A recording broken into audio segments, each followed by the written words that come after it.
Judd Apatow's new film starring Pete Davidson has just been released on demand, which lists itself as a semi-autobiographical film about Davidson's life. The guy is only 26 and already has a movie about his life, so I wanted to dig a little deeper into the King of Staten Island and find out what in this movie is real and what is not. So buckle in, because here we go. Pete Davidson plays Scott, the same name of his real-life father and to whom the film is dedicated. In the film, Scott's father was a firefighter who tragically died when a building he was trying to put out collapsed. In real life, Pete's father was also a firefighter who died during the September 11th attacks. He was last seen running up the stairs of the Marriott World Trade Center before it collapsed. Pete was 7 when this happened, just like Scott's character in the film. And Scott was only 7 when it happened, so...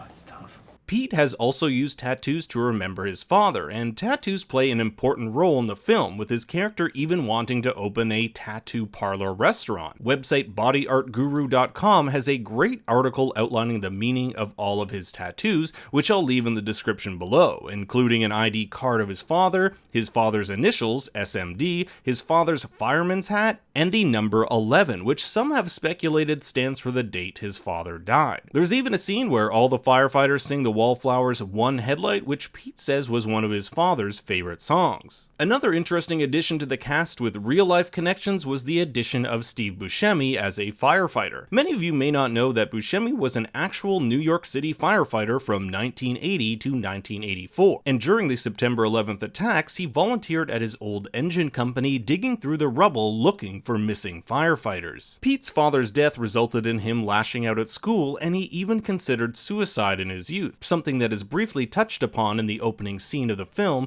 where his character closes his eyes going down the freeway and nearly crashes. Pete has said that the music of Kid Cudi saved his life, and if you pay close attention, both the beginning and end of the movie start with songs from Kid Cudi, the beginning featuring a song titled Just What I Am, and the end, Pursuit of Happiness. Crohn's disease is also a significant part of Scott's life in the film, much like it is in Pete's. In his late teens, Pete was diagnosed with the disease and used marijuana to help him through the pain, among other things. The film portrays the character of Scott as a pothead, and part of Pete's SNL persona is that of one too. In his latest stand-up special, he even talks about how Louis C.K. almost got him fired from SNL when he found him smoking pot in his dressing room. Unlike the film, however, real-life Pete Davidson has a history of dating some well-known celebs, including Kate Beckinsale, Margaret Qualley, and Ariana Grande. All of these relationships lasted relatively short, and in the film he talks about his relationship with the character of Kelsey not working because of his mental health. There's like something wrong with me, like mentally, like.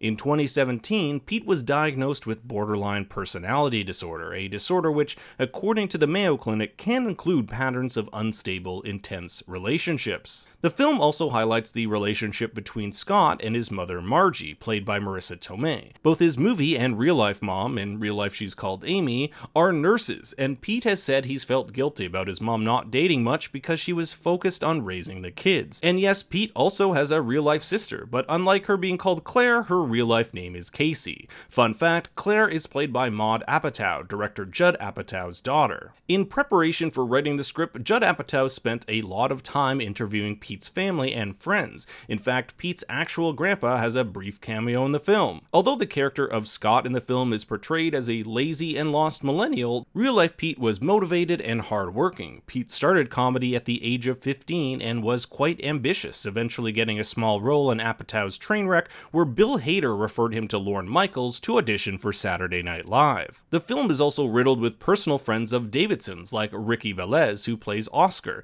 and the co-writer of the film is his best friend, Dave Cirrus. Not to mention, some of the firefighters in the firefighter scenes are actual men and women who served along Pete's own father. Overall, the King of Staten Island is pretty true to Pete Davidson as a person, but the plot around his character is fictionalized. As Apatow has said, this is a movie about Pete Davidson if he never pursued comedy. Apatow has a history of mining comedic talent and highlighting their personal stories. It will be interesting to see what or who he chooses to focus on next. Thanks for watching, everyone. Be sure to like and subscribe. I'm always coming up with new and interesting videos. For more bad takes, follow me on Twitter at ThinkStoryYT.